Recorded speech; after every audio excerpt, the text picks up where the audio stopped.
Well, Michael Pollan is a best-selling writer, thinker, publicist, and journalist who has written the book How to Change Your Mind, which is about psychedelics. But he has written a lot of books that have to do about the relationship between humans and the natural world, about the joys of gardening, architecture, and the role of humans in it. Michael, thank you so much for being here. Really wonderful. Very welcome. Good to be here. And in How to Change Your Mind, he has written about the scientific research into psychedelics, what they can do for people with severe trauma, but also what these psychedelics have done to him personally.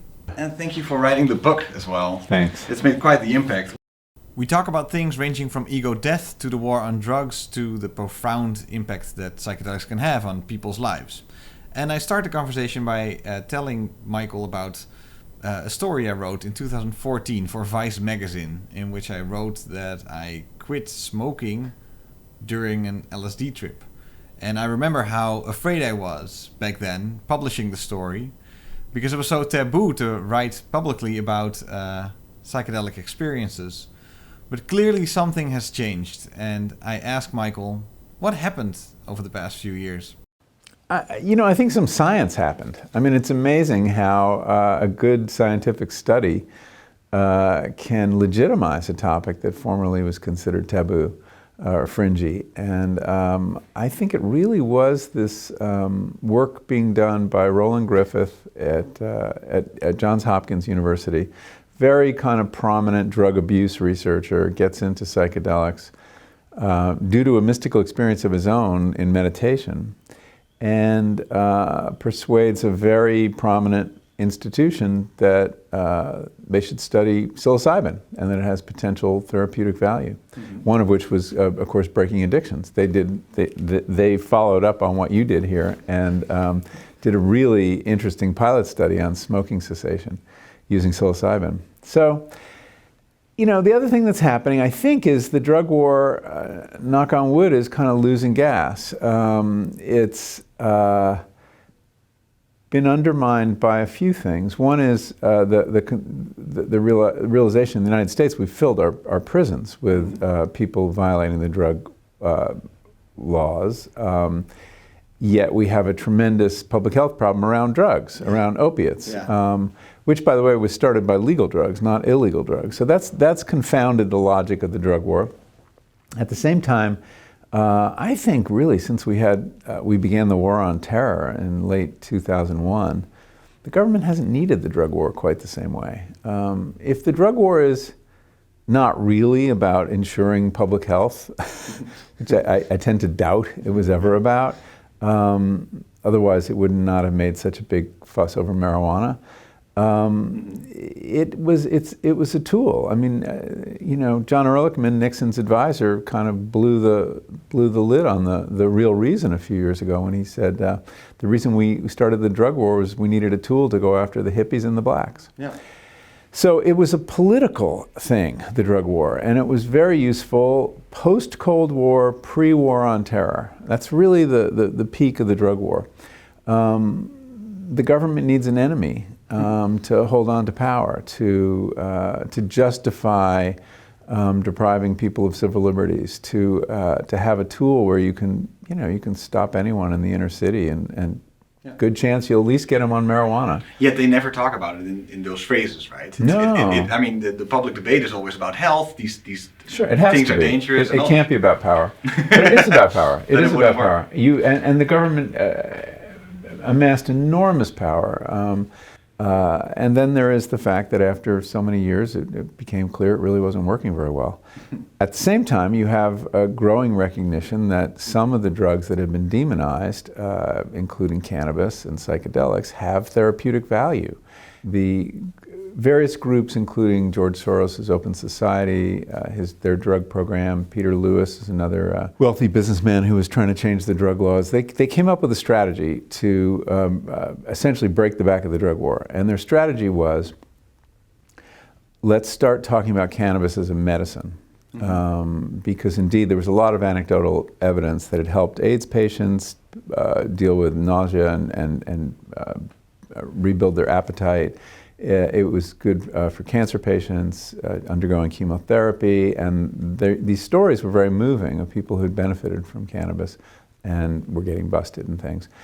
And they succeeded and they were very open about this strategy, that was the first step toward what has now happened. So to first sort of normalize the medical use of cannabis, yeah. And then from there on sort of just get a general acceptance for it. If you want to put that down. Yeah, you lose the whole Cheech and Chong image of marijuana is like, that's one, the kind of, 70s image of it that was easy to, it was still a hip. Prevalent here. Yeah, oh yeah, this is the last holdout for that image of marijuana.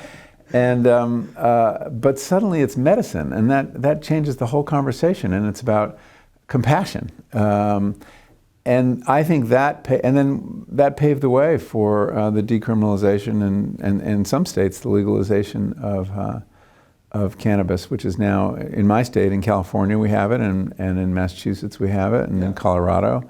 Oregon, I believe. Everywhere. And it's still a federal crime, but the feds have laid off, even under this administration. But will this now also happen for psychedelics, I guess, is the million-dollar question. I don't think it'll be the same.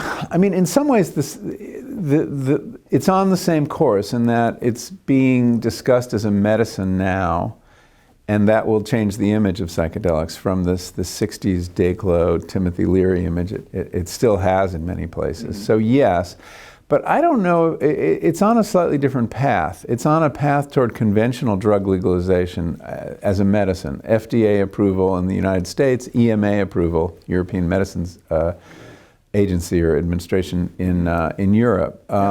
Whereas cannabis has a lot less science behind it, actually, than psychedelics, which is curious. You would think that by now we knew a lot scientifically about cannabis. It's been very hard to study. The government in America makes it harder to study cannabis than psychedelics, which is kind of bizarre. Psychedelics, for some reason, the government has been friendlier to the scientists who want to work on it. In the case of cannabis, for example, you have to, if you want to do any kind of study of cannabis, you have to use the government supplied pot, and it's this shitty pot that they grow in Mississippi, right? Which is not the right place to grow pot. Picture of it. It's it's horrible. It's cannabis circa 1970, basically, and none of the innovations that have happened since are represented. So that's a problem, and I think the reason that they fell into that habit of denying all those studies is the federal government knew they needed cannabis to have a drug war. In other words, if you excluded cannabis from dangerous drugs, illicit drugs, the numbers of people involved in drugs becomes very small. It's like a problem involving about 2 million people, which is very hard to justify the amount, the billions and billions spent on it, and the changes in the legal system and the dilution of civil liberties, to deal with a public health problem involving 2 million people. There are lots of public health problems involving 2 million people. But if you add marijuana, you have tens of millions of people. So you can really paint it as a scourge. The drug problem involves, 50 million people. So I think that was important. I don't think you could have had a drug war without marijuana being illegal. That's my theory. I don't have a lot of evidence for that, but the numbers certainly suggest that it was indispensable. And therefore, the risks of marijuana have always had to be exaggerated. Yeah. Not that there aren't any, but they've certainly been exaggerated. Well, and the risks of psychedelics as well. Yeah, well, they've been wildly exaggerated since the 60s. I mean, when I started this project, I believed that the scare stories I had heard in the 60s were true, that this scrambled your chromosomes and kids would stare at the sun till they went blind and people would fly off of buildings. Exactly. That's all I knew about LSD for 25 years. Yeah. I think it would make you fly and then you would jump off a building. Yeah. So why would you ever do it? That was my attitude. Yeah. I was terrified of them. I grew up on those stories. Hey, just a quick note here, and sorry for breaking in, but thanks for listening. Your support is what makes this content actually possible. I try to create content that helps to end the war on drugs, wants to expand consciousness and love for nature. So for a full list of my Patreon sponsors, go to patreon.com/ThijsRoes, that's THYSROES, or just Google my name and Patreon, you'll find it. and you can sign up there and see how you can support this show. Thanks again for tuning in and supporting the channel whichever way you can, by liking, subscribing, sharing, or supporting me on Patreon. So, let's get back to the conversation.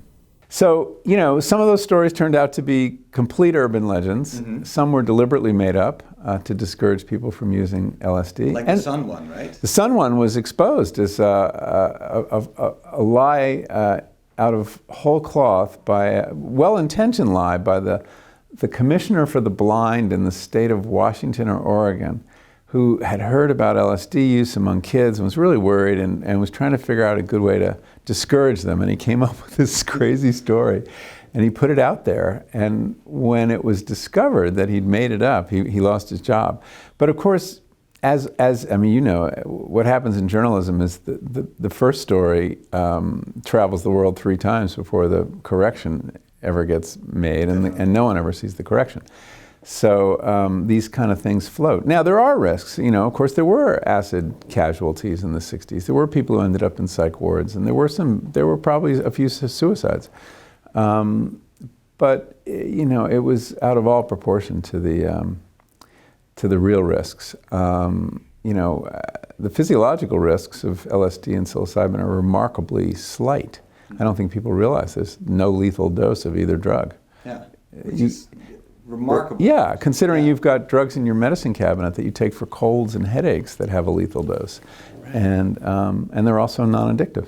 And so why is that? Where does that come from? Why as a society have we decided that maybe the psychedelic state in general should be something that should be strictly regulated? Well, they're powerful drugs, and they're destabilizing drugs, and they helped destabilize society at one point during the 60s. I mean, they did have a powerful, when they were embraced by the counterculture, it did have a powerful influence. I think it helped drive what we called the generation gap, the fact that you had this very unusual moment in history where the young created their own culture. They had different music, different clothing, different mores, different sexual practices, all sorts of stuff was different. And that doesn't happen very often. And then you had this remarkable phenomenon of young men refusing to fight a war that they were being drafted to fight. I mean, when has that ever happened in history? Usually people, especially young men who are not risk averse, march off and do what they're told to do and fight wars. And Nixon believed that it was LSD that was doing that. And Timothy Leary had, promised him that was the case when he said, young people, people who take LSD won't fight your wars or join your corporations. It was not an empty threat. And that's why Nixon called him the most dangerous man in America. Yeah. He had 2 most dangerous men in America. Oh, who was the other one? Daniel Ellsberg, who released, the whistleblower who released the Pentagon Papers. Yeah. But of course. So once it became a kind of talisman of the counterculture, basically what was happening, I think, is that the young had a new rite of passage, the acid trip. And that rite of passage put them, at the end of it, in a very different mental space than the rest of the culture. Normally, rites of passage are organized by the adults to bring adolescents into adult society. So the adults set the rules, whether it's a bar mitzvah or a vision quest, whatever your culture is, and the kids go through these various hurdles, and when they get to the other side, they join adult community. And so rites of passage knit societies together. Not this rite of passage. This one split society because it was a rite of passage that belonged entirely to the young. And when you crossed over and had your acid trip and you were experienced, you were in a land that adults didn't know about, didn't recognize. And that was very threatening. Yeah. And it's still sort of like that, right? But the moment people think that a certain drug is being used by young people, that's when people start freaking out. Yeah, although in the case of LSD now, you have old people, veterans of the 60s, who know the territory. Yeah. And that, I think, is another... I'm not sure what your age is, but... Well, I'm 63. 63. And although I didn't discover psychedelics till I was in my late 50s. Exactly, yeah. But well, there you go. But when but I'm talking to regulators, I'm talking to people who are making decisions now about the future of these drugs, and they have a more realistic sense of what it's like. They perhaps tried them. There are people in the room when the FDA is meeting about psychedelic therapy with researchers in deciding whether to approve it, who have tripped, who are psychonauts in some cases, closet psychonauts. So that, in a way, is Timothy Leary's larger legacy. I mean, one legacy was the researchers will tell you, oh, he blew it for science because he evangelized so publicly for psychedelics. But the longer term legacy is he turned on so many people that he helped create a society where the people in charge are not terrified of psychedelics and are willing to take a second look and look at them as a medicine. It's so interesting because I think still the general idea about LSD. I mean, if I mention LSD to people, for some reason it still has this dark cloud image, sort of less so than magic mushrooms. I don't know if it's just the title, but he was partly responsible for that, right? To give LSD that sort of the counterculture, like a weird vibe, like, oh my god, it's too intense. Yeah, and that may be why the researchers are staying away from LSD. Most of the drug trials using psychedelics going on today, they're using psilocybin, and there are two reasons. I asked them why, because LSD would achieve the same thing. One is, it's less controversial, and it's less well known. There are tons of people who've never heard the word psilocybin. Yeah, people like last night asking me how to pronounce it. So that's always helpful. You're not going to have some right-wing congressman standing up saying, psilocybin is killing our youth. Yes, it doesn't resonate with the voter. That's one reason. The other reason is the LSD trip takes so long, and the researchers and the therapists, they want to get home for dinner. And if you're administering a 10 or 12-hour trip, you're not going to get home for dinner. So psilocybin kind of fits into the therapeutic day pretty well. It's 4 to 6 hours. At a certain point, I took Michael to a so-called smart shop. It's right over there. So I hope they're allowing us to film, because that'd be cool. Yeah. To show him the local legal truffles here in Amsterdam. There's a whole bunch of different smart shops. Yeah. You sort of got the hippie vibe going on in some of them, and then the one you saw, Azarius, is much more Medical. It looked like a medical almost, yeah. drugstore. Or just like real nice. It's run by mostly women, and that helps. Yeah.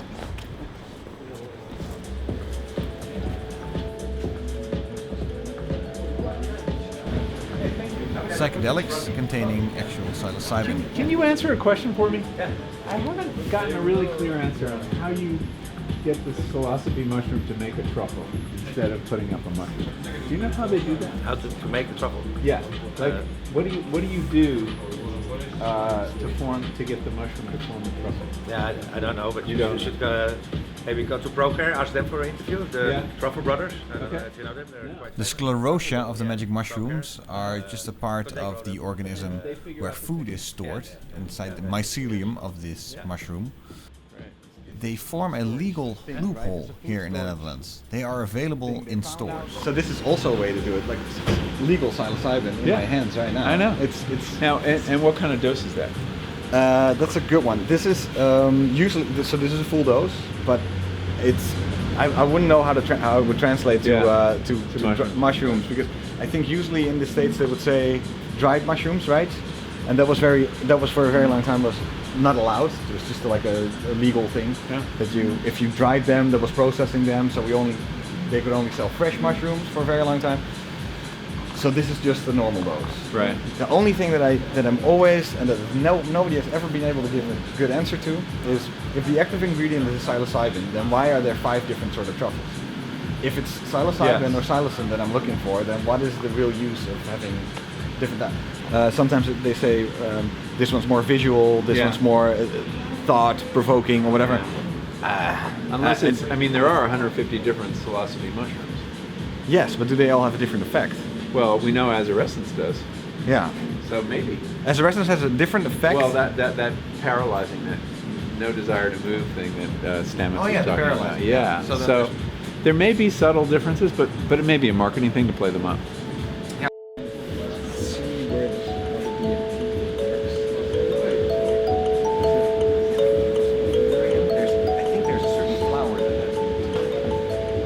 Now you've done a lot of these different types of substances. The toad medicine, 5-ACO-DMT. 5-MeO-DMT, yes. 5-MeO-DMT, sorry. LSD, psilocybin, and ayahuasca. And ayahuasca. Which one did you like the most? I had my best experiences on psilocybin. I answered the question that way because I think the differences are less important than the similarities, and that I could have had an equally great experience on LSD, but for various reasons having to do with dose and set and things like that, I didn't. And even ayahuasca, I think, is more like other psychedelics than not. Yes, it's a more physical experience, and the imagery is different, and some people get sick, but the conditions were just so right for a couple of my psilocybin trips that I have to say those were the most productive and interesting. Take me back to the garden you were in. These were you found mushrooms together with Paul Stamets? Yeah, so when I started, one of the things I want to do in the book is, I'm as a writer, my abiding interest is nature, really, and our engagement with the natural world. And I didn't want to lose sight of the fact that these drugs are products of nature. Even, LSD comes from a fungus, right? So I was very curious about, where does psilocybin come from? What's it doing in nature? Why do these mushrooms produce it? And Paul Stamets is, of course, the great visionary mycologist of my generation. And I asked him if he would take me psilocybin hunting. And so I flew up to Pacific Northwest. He lives on the Olympic Peninsula. And he said, well, it was a little late for some varieties. He said, but there's one variety that I think you should know about. That's the most potent psilocybe known, identified by him and found by him and named by him, psilocybe azurescens. It's not in the marketplace, which I don't totally understand, because it's actually easier to grow than some other mushrooms. Really? Yeah. I mean, it was hard to find if I read your book. Hard to find, definitely hard to find. So they've only been found at the mouth of the Columbia River. It's amazing. Right, either on the Washington, Oregon side. And it's beautiful out there. It's gorgeous. So gorgeous. And so we went, it was in early December.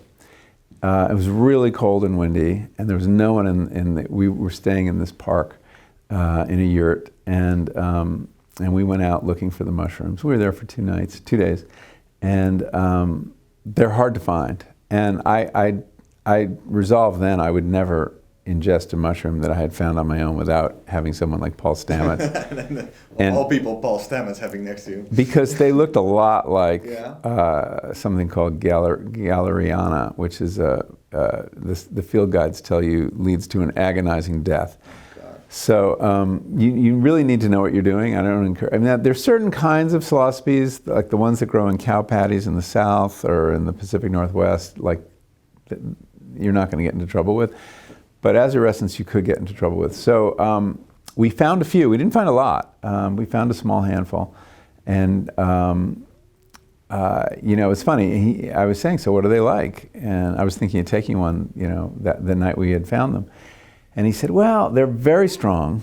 You don't need a lot. And there's a side effect some people don't like. And I said, what's that?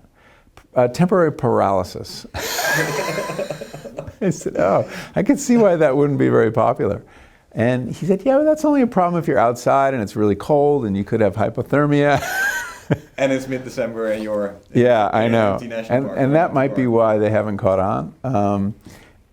So anyway, so I did... you took them home. I took them home and had a really interesting experience with my wife with them. And was that your first psychedelic experience?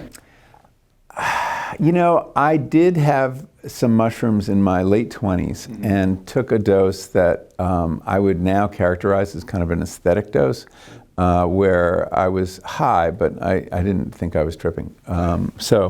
This was my first real psychedelic experience where, and I was in my garden, and it was quite a beautiful experience. It was a hot August day. Lots of dragonflies in the air and flowers and the scent of flowers, and very humid. This is in New England. And I had an experience in my garden that was quite remarkable, of this sense that all the plants were conscious in their own way and that they had their own subjectivity. and that they were returning my gaze in some sense, that they were aware of me, and they're very benign. They liked me. And you like them? I definitely like them, and it was quite remarkable. And there were these lots of dragonflies going back. This weird amount of dragonfly traffic, but it was like planes going overhead, leaving contrails. You know, the traces you often get. Yeah, exactly. And you know, these ideas that the plants have a kind of agency of their own is an idea I've played with in my writing. I mean, in Botany of Desire, my third book, I talk a lot about how much we underestimate plants, and that they have, they're really heroes of their own story. We see them and they're just sitting there, but in fact they operate at a different time scale. They're alive. Yeah, Look at this one. Look at this young leaf. And they're aware of their environment. They're responding to it. They don't like being touched, by the way. Sorry. Sorry, plant. We've learned. So this idea, though, that plants are manipulating us and acting on us even as we act on them is an idea that I've written about, but I never felt it in an emotional way. It was an intellectual conceit, and suddenly it was like full of, it was a truth. It was remarkable. Yeah, because the moment you start talking about this experience, I think somewhere you call it they're like Hallmark cards. Hallmark. Like, well, yeah. There's one of the most interesting things about writing this book was figuring out how to write about trips. And you know, you've been on Arrowwood, you've read a lot of trip reports. They're really boring usually, and it's very hard to do because you're writing about an experience that is so profound to you, but is really going to sound banal to anybody else. I mean, when you have the insight, as I did on more than one psychedelic trip, that love is the most important thing in the universe. I had that insight too. Yeah, I know. Oh, we're so original. And it's, you know, but it's totally banal, but it's also true. Yeah. And the line between profundity and banality is very fine. Yeah. And so learning how to write about that in a way that was persuasive, in a way, was the big challenge of the book. Well, there was this really beautiful line in your book about that garden. You said that there's a lot more subjective experience than we give credit for. Yeah. And it's one of those really important lessons that at least I got from psychedelics, where you suddenly realize that that this is not the world, that what's right in front of me, but that there's at least 7 billion human experiences, and then on top of that, the billions and billions of it's kind of mind-boggling. It is. But you know, Aldous Huxley said, our consciousness is basically an editor, and it's blocking out all the information, all the subjectivities, all the emotion, both outside and inside, that that would overwhelm us unless we narrowed this lens to what we're deciding to think about. Yeah. And one of the things that psychedelics do is they open that lens, and you have access to what can be an overwhelming amount of emotional and sensory material. And so you hear music in a way that you can't do anything else because it's so big. It's such a big experience, and it's not just music. It's you see it, you smell it, you feel it. So it makes you realize, I think, that consciousness is about reducing experience rather than expanding experience, and that's a powerful lesson. And we need to do that. You know, he said that everyday normal consciousness, the ego consciousness, reduces inputs to what he called the measly trickle we need to survive. And you know, think about kids. I mean, kids haven't narrowed down as much as we have. You know, I talk in the book about this concept that adults have spotlight consciousness. In other words, we can aim our attention at something, block everything out, and do some work, write an article, you know, conduct an interview, and think about all the things you're not thinking about when you do this. Children can't do that. That's why they're like, you can't teach them anything till they're, 6 or 7 years old. And that's because they have lantern consciousness. They're taking in information from all sides. So they're darting around. They haven't loaded their brain with all the kind of models and predictions that we rely on to get through the day. And psychedelic consciousness is, as one of the scientists I interviewed made the point, is really a way to revisit childhood consciousness, where all this information is available to you. It doesn't get processed in a very organized way until later. The baby brain. The baby brain, yeah. And it's a wonderful thing to be able to recapture that. And it has uses, I think, for creativity especially, and emotional availability and things like that. But yeah, it's not good for getting things done. No, definitely not. But, you know, all of us who are talking about psychedelics, we don't trip when we're doing it. Right? Right? Yeah, exactly. It's all recollected in tranquility. Yeah. And the idea of that ego that sort of disappears, right? That's something that you hear a lot about, and something that you haven't fully experienced. If I have actually. Oh, you have. Okay. I had two experiences of what I thought was complete ego dissolution. One on psilocybin, one on 5-MeO-DMT. Okay. One was terrifying, and one was ecstatic. 5-MeO-DMT was ecstatic.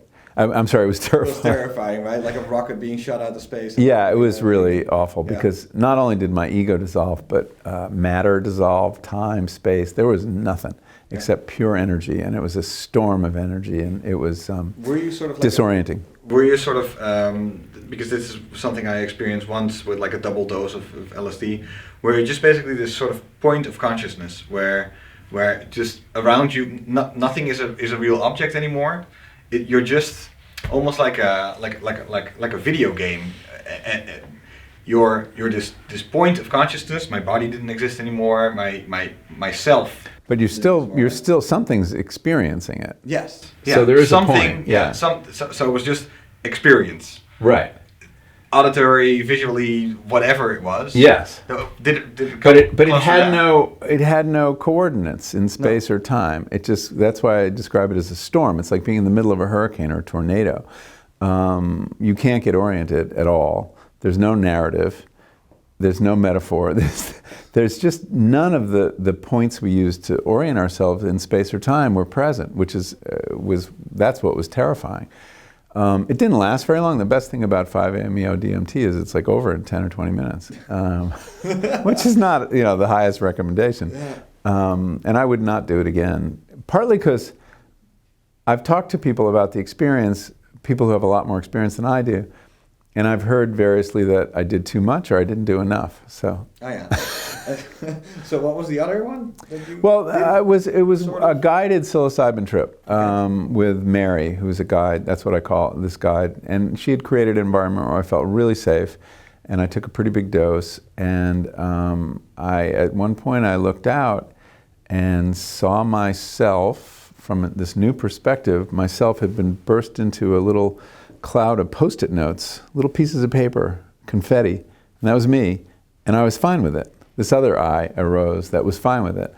And then I looked out again, and I was reduced to a coat of paint over the landscape, of this very thin coat. And that was me, the self formerly known as me.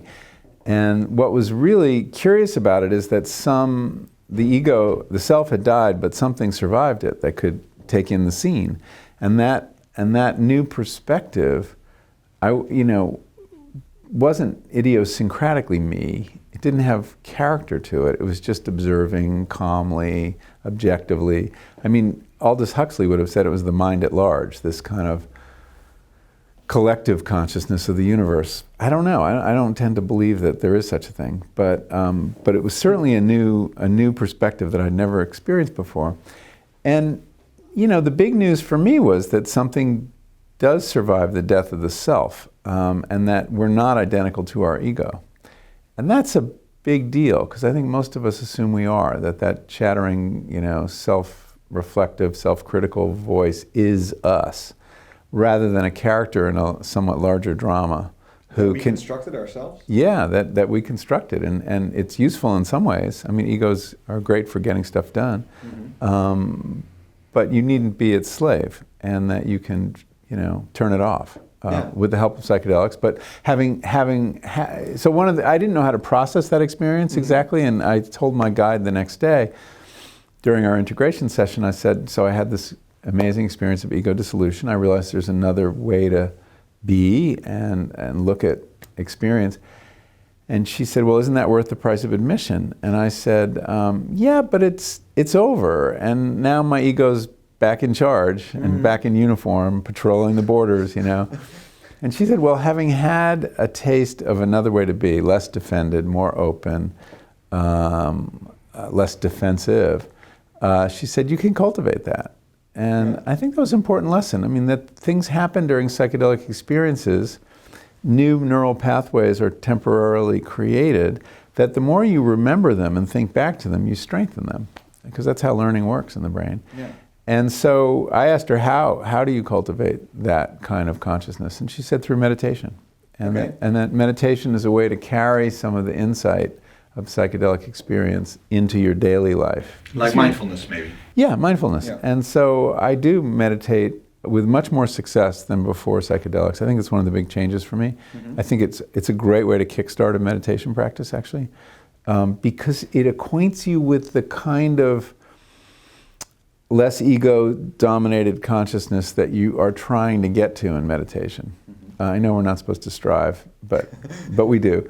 And so for me, it really opened that door. Yeah. And I just have a little more distance on my ego, and I'm a little less, I know when it's up to its old tricks. Yeah, exactly. And that's very useful. Yeah. And of course I could have gotten there with 10 years of psychotherapy. Right. Or, that's what you learn. Journey or travel or something like that. Yeah, but this happened in an afternoon. It's kind of remarkable. Very nice.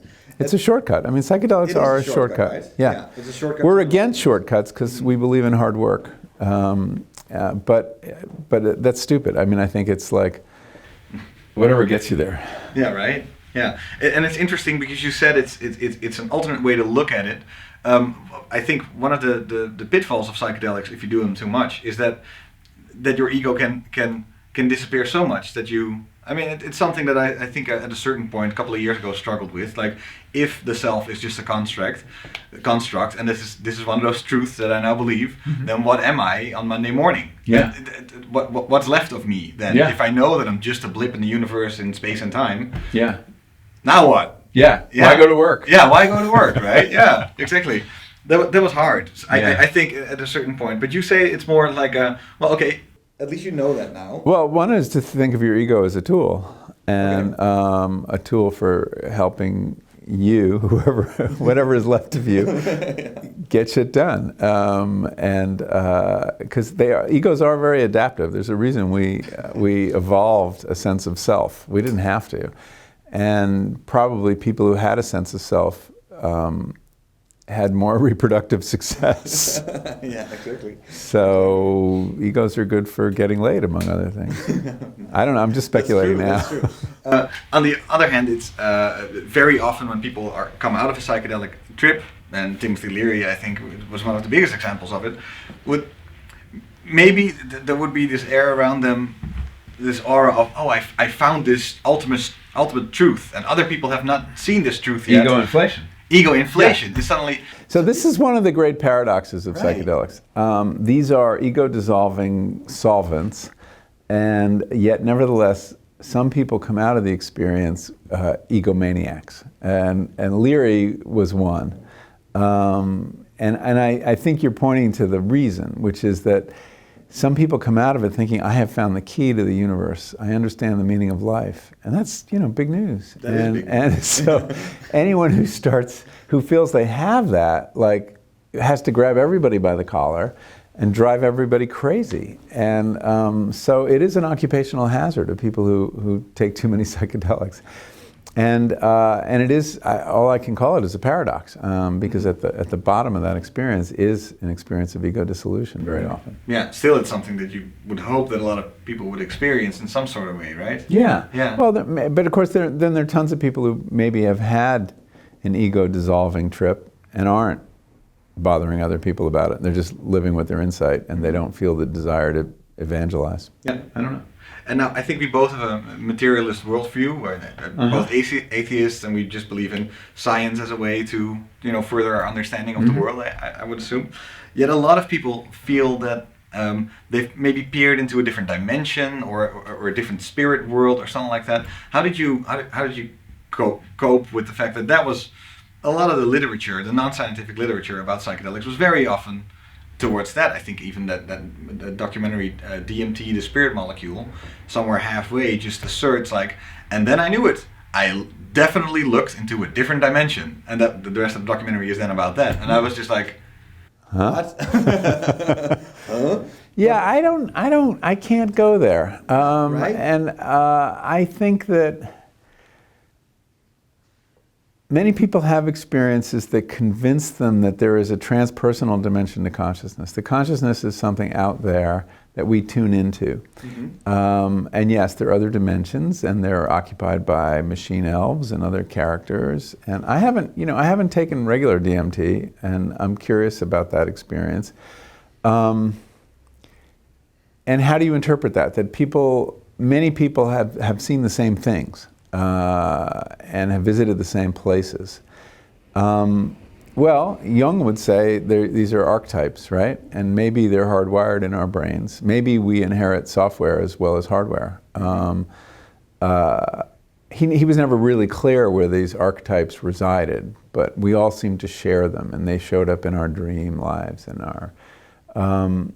But I still tend to assume, and I realize there's not a lot of evidence for it, that it is our brain that produces consciousness, that there may be laws of nature we haven't recognized yet.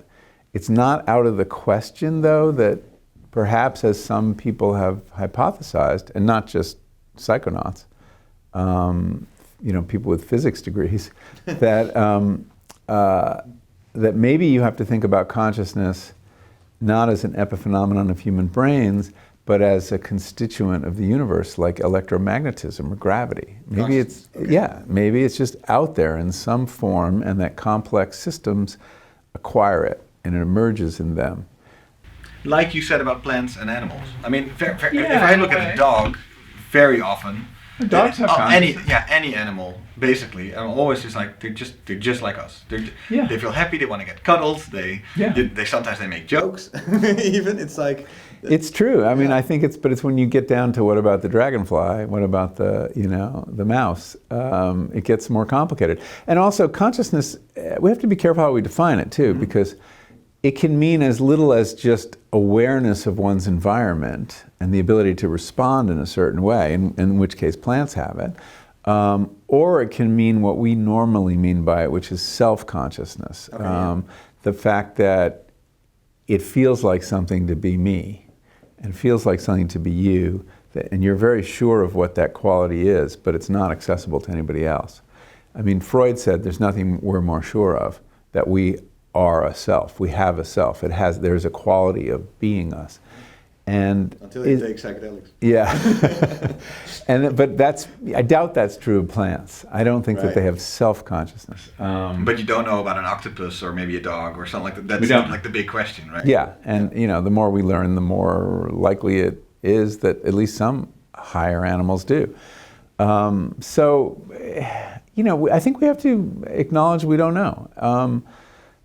When, this idea that brains produce consciousness, the Dalai Lama rightly said, that's an interesting hypothesis. But it's only a hypothesis. I mean, once you look at consciousness studies and the science of the brain, any honest neuroscientist will tell you we don't have a clue how you get from meat to mind. And I think that's true still. I tend to think it's the most parsimonious interpretation. But others have, said, why? Why do you think that? I mean, and some people do think that, there is this field of consciousness, and our brains are like TV sets or radio tuners, and it's called a transmission model of consciousness, and we tune in. And as one psychologist doing research on psychedelics said to me, if you wanted to meet the woman delivering the weather report on the TV, you wouldn't look in the TV. That's not where she is. But that could be, But that's a form of speculation, right? Or is it? Yes, that is speculation. But it's a point that we, a naive person, an uneducated person would, when they see a woman on a TV set, would assume that if he broke the glass, there she would be. Exactly. But of course, the TV is only bringing an image of her from somewhere else. Yeah. And so, could our brains be like that? It's just a thought experiment. Carl Sagan always said, maybe. Yes. Maybe. I wanted to talk about expectations when you go into a psychedelic trip. Yeah, very important. Very important, right? It's I found it so amazing when I read your book, because when I got to that part, the first psychedelic experiences I had were when I was young. Indeed, like I think I was 20 or something. Mm-hmm. And all I knew about these were mushrooms that you can buy right around the corner legally here, right? Just a legal product. And all I knew about them was they would give me some sort of visual sensation. Colors would get brighter. That's all I knew about them. And the funny thing is that looking back, they will forever be the most visual experiences I ever had on them. It wasn't until later how I could use these substances for completely different methods that they became something more than just something like, ooh, sparkly colors, you know? How can you talk about that? How important is that? Well, there's a few things in what you say. One is I think the psychedelic experience changes as you get older. I think as young people, the experience is very much about the senses. They tend to be experiences that are more external than internal. It's about what's coming in, expanding, opening the valve so more comes in. And that's, what's the conversation among your peers? All these cool things happen, cool effects. You don't talk to your friends about spiritual experience or exploring the psychological depths of yourself. That's not the conversation. It's kind of I don't mean to demean it, but it's kind of a thrill-seeking thing. It's young people are into novelty, and this is a fantastic novelty, and that there are different ways to perceive the same world. But as you get older, you also have more psychological material to work on. You have more history, and memory becomes a much more important part of it. So I think, and also your mind is kind of, deeper and deeper patterns and habits get established as you get older, and you're kind of stuck in certain grooves that psychedelics can help you get out of. We have many more addictions than just to smoking, right? I mean, we're all addicted to media. We're addicted to, bad habits of thought. I mean, also all kinds of addictions. Bad food, yeah. And so I think as you get older, you bring a different person to the party, and so different things happen. Plus the fact that your intention changes. And so you had an LSD trip to stop smoking. That's a very different kind of intention. And it is remarkable the extent to which what Timothy Leary called the set or intention or the mindset you bring to the experience shapes the experience. There's nothing in those pills. It's really all here. It's a trigger for a mental process. It's not bringing something exactly. It's enabling something, occasioning something. So. But the other thing too about these more therapeutic trips and the guided trips that is really the focus of my book is you're accompanied by someone who's not tripping and very experienced. You're wearing eye shades, so you're not having visual experience. Eye shades, right? Yeah. And they turn out to be this remarkably powerful technology. They change the experience. I've never used them. So oh, you've got to try it. In nature, yeah. I love nature. I know, and people who've had those kind of experiences are kind of have a kind of negative reaction to the idea of eye shades and being indoors and lying down and everything. But when you do that, and then you have music, right? Either on headphones or they're playing music, and that does a couple different things. One is it blocks out any other sensory information, street noise and things like that. So it allows you to lose a sense of being in a place, a specific place. But also the music can, if it's well curated, can drive the experience in certain ways, underscore what's happening, create a kind of narrative arc to the experience. At least that's how the therapists are often using it. But anyway, the eye shades force you inside, and it becomes a very internal trip, and you explore your memories and you explore your emotions, and you're not exploring your environment. And that's a big difference. And I found that incredibly useful. Would I have felt the same way when I was 20? I'm not sure. I'm not sure that's what a 20-year-old is looking for. Yeah, right. It's almost it's not a waste because it's fun when you're young. I say, you can do so much more with them when you're older. Yeah. I say in the book, and it's somewhat tongue-in-cheek, that psychedelics are wasted on the young. Yeah, exactly. But they're not. I mean, there are many young people who've had fantastic experiences on psychedelics, and it has changed them and put them on their path in life. It's done all that kind of stuff. It's very important. But what we know less well as a culture is the value to people in their 50s and 60s and 40s, and for people who are dying too, how valuable these experiences can be. Yeah, I met my girlfriend actually of 10 years already while on mushrooms, and I always had this idea that, I don't know, maybe she was just... Was she on mushrooms too? No, she was not. Uh-huh. No, I think just on drinks. And you're sure you met her? I'm sure she's Okay. she's still Okay. somewhere. Yeah. She was not a figment of my imagination. So how did that happen? I had bought this grow kit for mushrooms because I hadn't used them in years, Yeah. and suddenly I had way too much of them. So that was suddenly the period in which I started exploring these things. I just went into a bar and I saw her, and it was love at first sight for me. She always says it wasn't for her. But I always thought that maybe, like, the fact that I was on mushrooms, that maybe something was like sort of seared, that she instantly went through a bunch of like outer layers of me. And That's interesting. We've been through a lot, and sometimes I just still feel like, well, she became such a part of my core almost. Yeah, so quickly. So quickly because I had mushrooms. Of course, that was something that just happened while I happened to be on this really crazy night.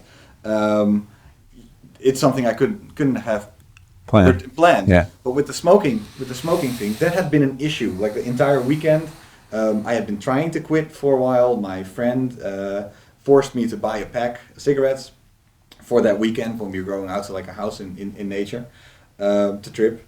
And it wasn't until we got home, I think, like even like somewhere in the later stage, more like the reflective stage of the psychedelic experience, that I started contemplating it. So it was something that was so you didn't say, I want to quit smoking, I'm going to take LSD to do it. That's not how it happened. No, definitely Interesting. not. No, I didn't even know of the whole principle. Yeah. Actually. Oh, really? Yeah. Fascinating. It was me looking at a pack and just hallmark truths. Yeah. How stupid is this? Stupid. Nicotine is an incredibly boring drug. Like, imagine this acid that I had now. This is no contest. Yeah, no contest. Okay. And why do I go out for a smoke? It's simply because my friends are going outside. Right. And it's something to do. Yeah. Yet on the other hand, it's so incredibly unhealthy for you. Cost benefit analysis. That's when it just sort of snapped, and that's when I walked out. I was like, I think I just quit smoking. And so my friend was like, it doesn't work that way. It doesn't work that way. Same for the editor's advice. They were like, wait 3 months. Yeah, wait 3 months. So So why do you think LSD allowed?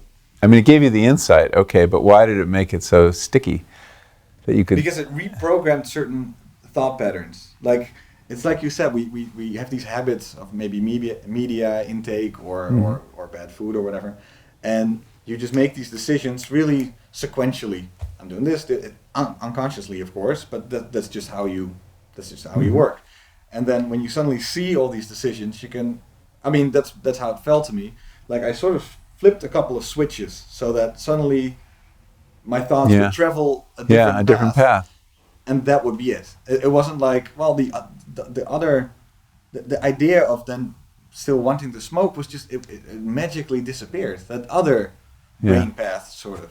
Yeah. And that's, I think, what it helped me feel like. That's right now. so I interesting. could, right? Yeah. So another element that may explain it, because I've talked to the researchers doing the smoking cessation study at Johns Hopkins, is that there's a quality to the psychedelic experience that William James called the Knowetic Quality.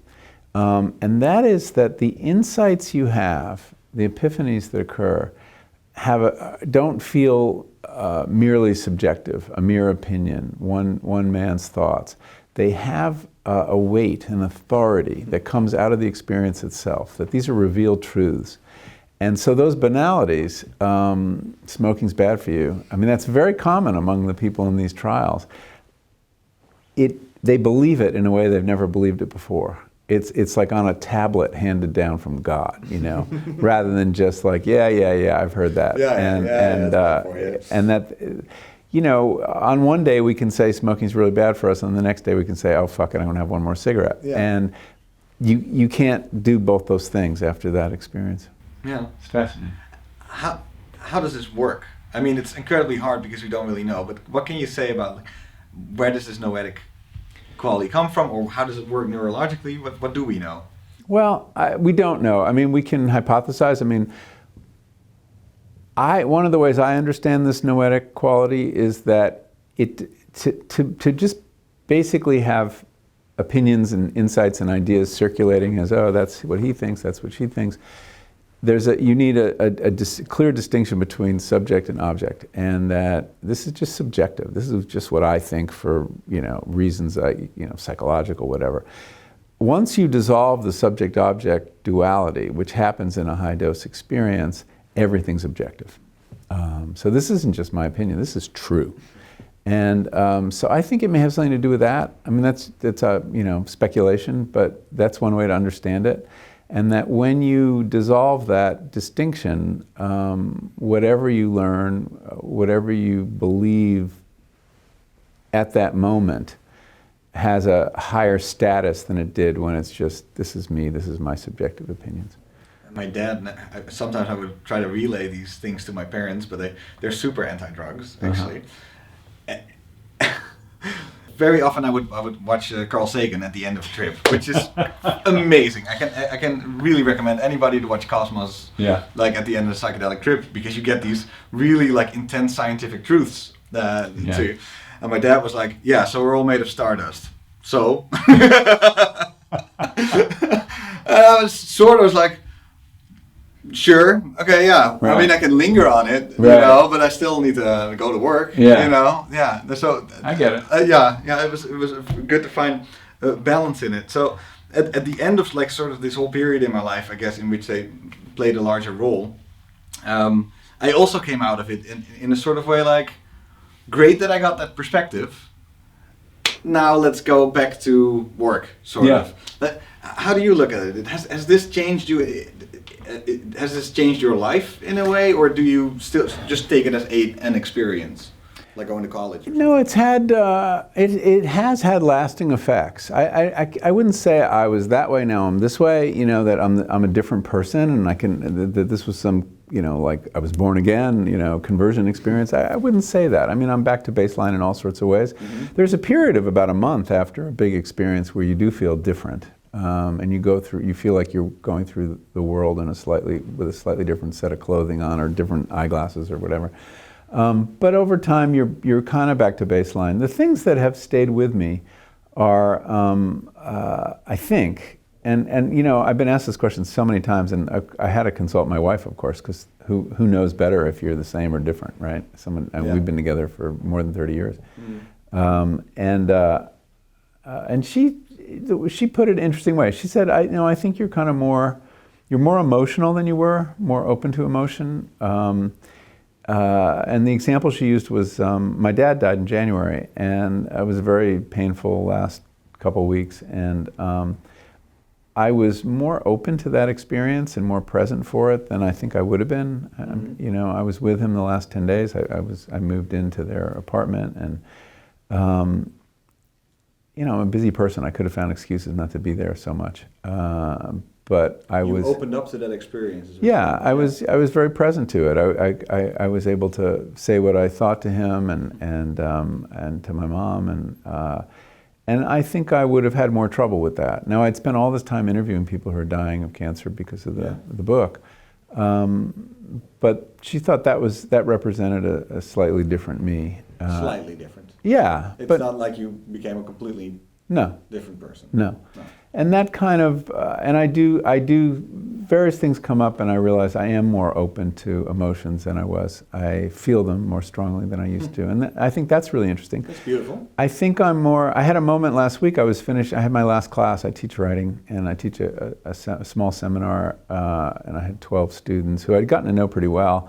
It was an art of the personal essay class, so there was a lot of sharing going on, and I was summing up the class to them and getting ready to say goodbye and talking about their careers, and I teared up, and I was like, oh my God. That had never happened? Never happened. Really? And they were like, what's going on here? This doesn't happen at Harvard. You became a nicer person. I don't know if it was nicer, but definitely more emotional. So those kind of changes I think are real. I think that It would be so nice if a teacher just saying farewell or saying goodbye. Yeah, it was a very honest moment. Yeah. And what else? And then I do think I have a little more distance on my ego. And I can sort of see when he's up to, no good, and can quiet that voice when I need to. And I think that's useful. That kind of perspective is very useful. Yeah. So, and I feel more kinship with the plants in my garden. That's also very nice. Yeah. So, it's nothing mind-blowing, but valuable even so. Yeah. And I wasn't setting out to solve a problem, like breaking an addiction or getting in touch with some childhood trauma. I mean, they're people who have really clear therapeutic objectives, and it does change their life completely. Or fear of death, say, people who are really confronting their mortality, and they have an experience that completely lifts their terror. That's amazing. They are different people before than they were, before and after. So again, I was doing it to satisfy my curiosity and learn about my mind. Curiosity satisfied. Yeah, and so much has to do with your intention, and it's so useful to have one. You don't have to have one, but it's really useful to have one and see what happens. Yeah. I think we got about 10 more minutes. Yeah, 10, 15. Okay. I just want to talk about the future of where this is all going. Well, you've done a couple of these psychedelic trips unsupervised, so that maybe only your wife was there. It seems that it's very much moving towards a world in which, if it's legalized or if it's allowed for therapeutic uses, it will always be with some sort of guide. Do you see? I mean, here in the market here, you can, as a tourist, you can just buy psychedelic truffles and go out into a park. Right. Is that something you will see happening in the U.S., or what do you think? I don't think so. I think in the U.S. there are a couple ballot initiatives to legalize mushrooms. California and Oregon. I don't think they're going to go that far. Partly because the voters don't know what it is, and partly because it's too soon. People don't know enough. I think. Politics is all about timing, and you haven't built enough public support for this. So what happens is if you bring something into the political debate too early, you lock people into positions, politicians especially, and they're going to say no, and then they're going to have trouble changing their positions. So I would not push it there yet. I don't think that's smart. Mm-hmm.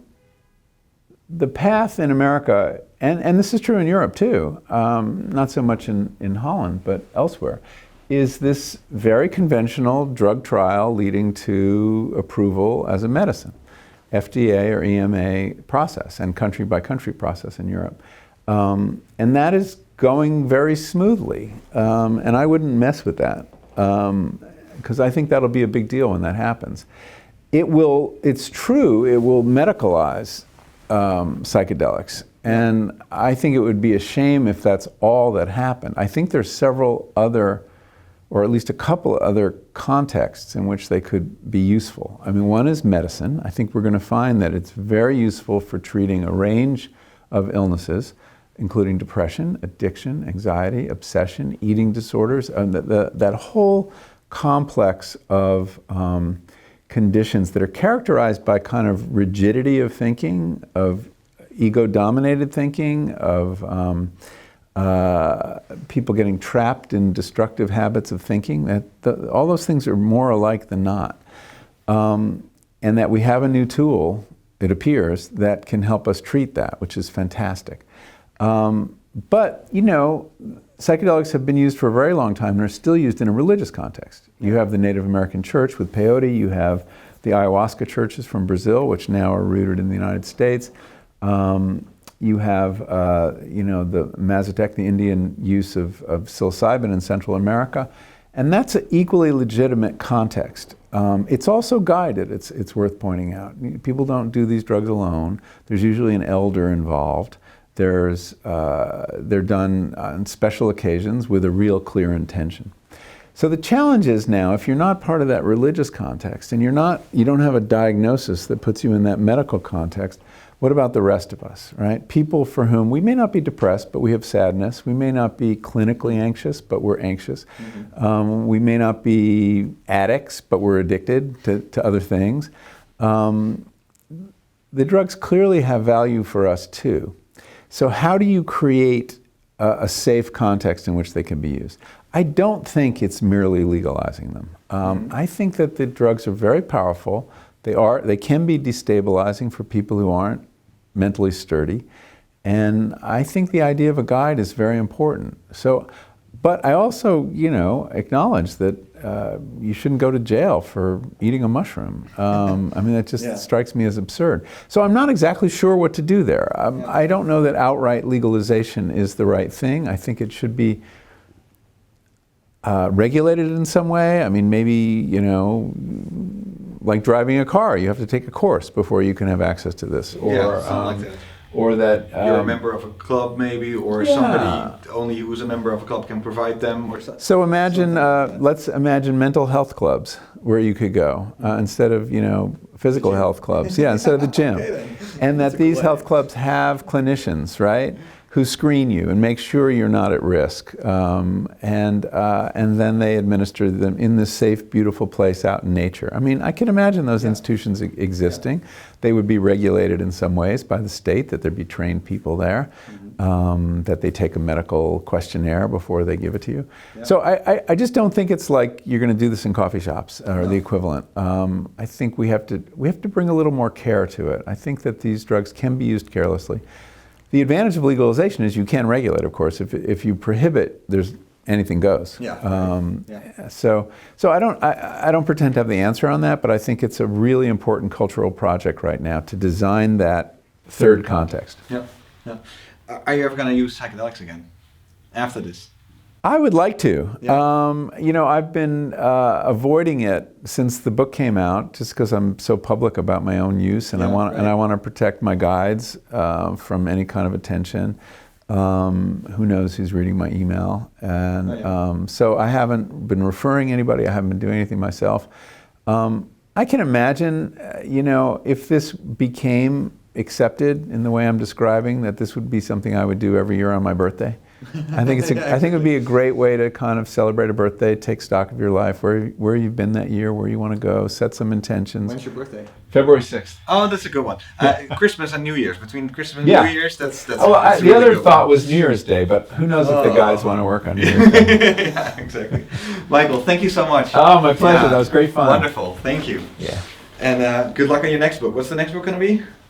No idea. I have to take a trip and find out. Space travel, immersive journalism. Yeah. The overview effect. I usually, that's a fascinating topic. I usually write a couple articles in between books till I find something that's, this needs a book. Yeah. And this was one of those stories. Sometimes you write an article and you realize, I've done it. That's all I want to know about it. Other times you realize, I just scratched the surface. I want to dive in. Nice. Thank you. Thank you for the inspiration also. Oh, my pleasure. Yeah, real perfect. Can I take this article? Yes, please. Please do. Thank you very much. Yeah, thanks so much.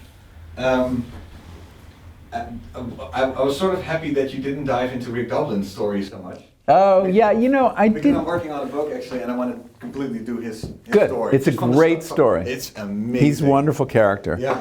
Oh my God, you're still here. That's actually really amazing. Thank you so much. If you enjoy this show and you want to help out in any way you can go to my Patreon. The address is patreon.com/Thijs. My name is weird. I have a weird Dutch name, Thijs. Very common in the Netherlands, spelled Thijs, but in English I spell it Thys, and it's pronounced Thijs. So, now that you know the whole backstory of my name, maybe you can try again. Give it another go. Patreon.com/THYSROES. Thijs. You can also go to my website. That's thijsroes.nl. And you can just Google me, and then you can probably find everything I made. Thank you so much for tuning in to Controlled Conversations. And I'll catch you at the next episode.